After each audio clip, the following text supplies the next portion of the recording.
The Speaker of the Israeli Parliament, Amir Ohana, welcoming Donald Trump and his team of officials who have been able to achieve this historic moment. Viewers, remember, the hostage release is now completed. 20 hostages are back with their families. The families have told Donald Trump that generations will remember his name for what he's been able to achieve. Let me go across to Srinjoy, my colleague. Srinjoy, this is, of course, historic in very many ways, what Donald Trump has been able to achieve along with his team.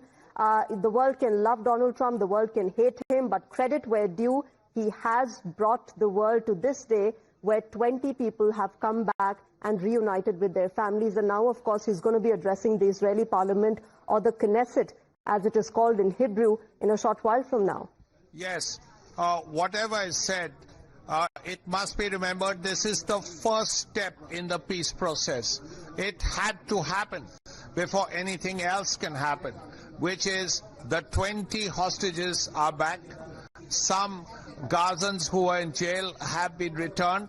Now comes all the humanitarian aid and also the reconstruction of Gaza, and also, importantly, a new administration.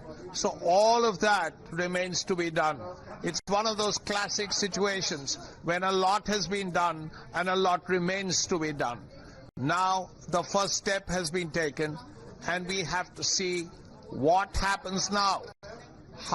What kind of administration comes up in Gaza, what kind of people are involved in it, whether Tony Blair plays a role or not, and most importantly, whether Hamas returns all the weapons it has. Yeah. If that happens, then we can look at peace for a long, long while. That's something that has evaded the Middle East for decades.